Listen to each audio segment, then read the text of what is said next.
What's up everybody and welcome to the Beats Authority. This week we are reviewing all we got from Internet Money. In case you didn't know, Internet Money is a crew of producers and it's a record label. They make the beats and they're gonna invite different rappers or singers in their songs. Their biggest song to date would be Lemonade with Gunna, Nav and Don Toliver. You know that one. So I don't know what's happening in the music industry. I think we need a break. I think we need 6 months nobody drops anything, nobody releases. We just need to think about what we just did, like a kid being punished. Go to your room, think about what you just did.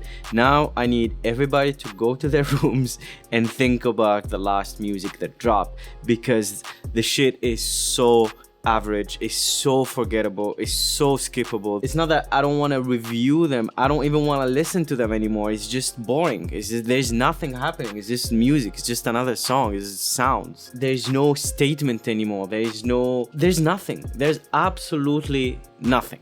It's just sounds and people saying words. I might be harsh, but you need to understand that Internet Money is a crew of producers.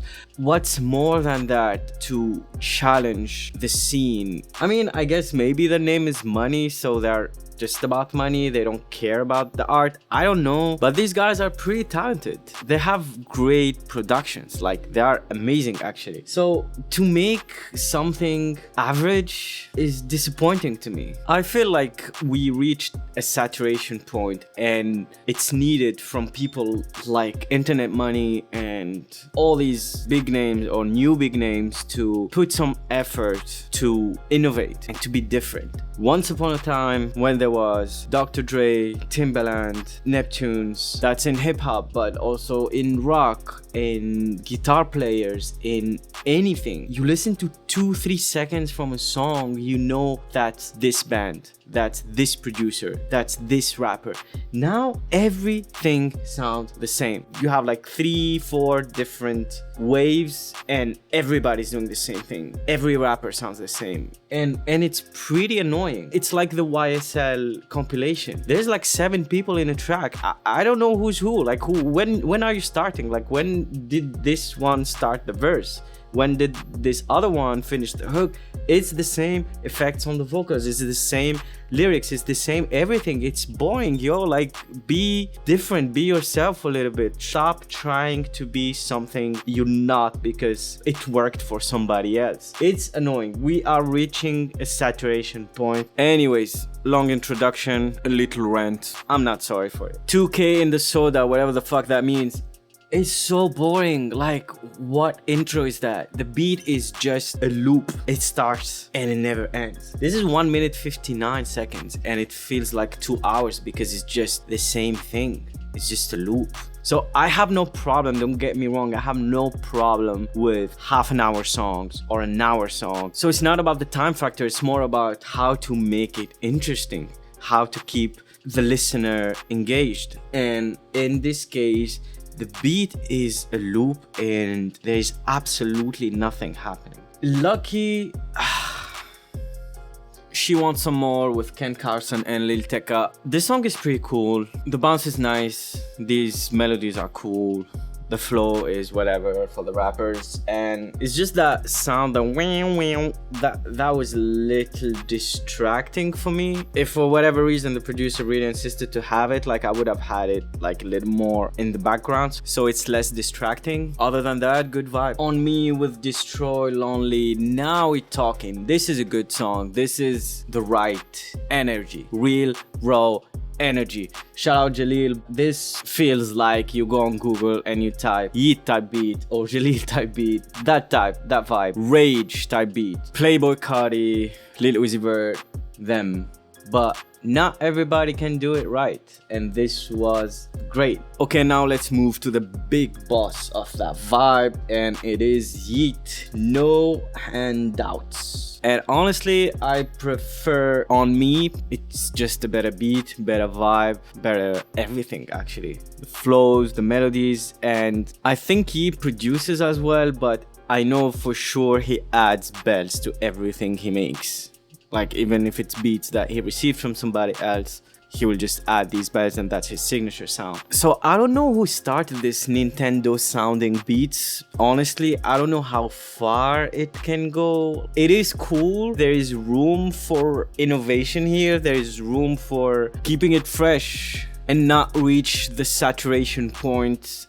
And I feel like we're getting there already. As this is a whole new aesthetic, kind of new, I think there is so much room for experimentation and exploration in general. So guys, I invite you to take this to the next level. You are excellent at this already. This is done 1,000 times. Okay, what's next? We know you can do this, so now show us where you can take it, is what I'm wishing for. Codeine Cowboy with Lil Yachty. It's a cool song. Lil Yachty is very experimental with his voice and with his flow in general, and I like that about him. I don't always like the songs, obviously. I had a hard time with Lil Yachty in the beginning. Like, I was like, what the fuck is this? But it's because it was new and my ears were not used to that. So as much as, yes, I am all for innovation, but sometimes it takes some time for me to, I don't want to say understand, because there's nothing much to understand, but to adjust to something new.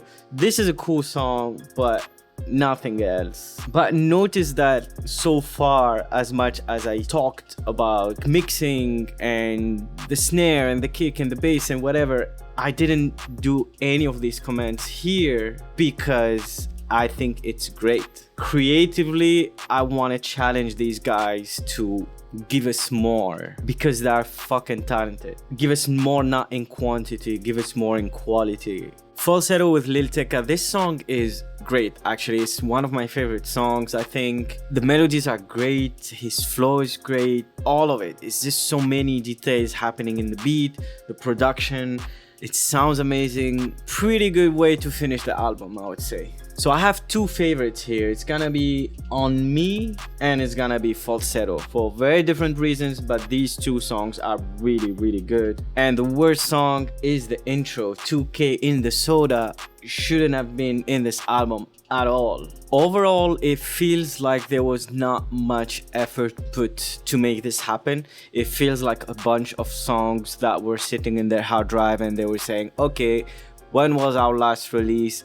Okay, it's time to drop something because our fan base is hungry for something, so let's give them some food and let's put together a few songs and put them whatever. Like, it doesn't feel like a solid project. It feels like songs together, and that's okay. It's good sometimes not to overthink it. It's just something to feed the people, but this contributes to what I was talking about in the beginning, which is too much quantity, too much things going on. I'm not talking about internet money specifically, I'm talking about overall musical landscape.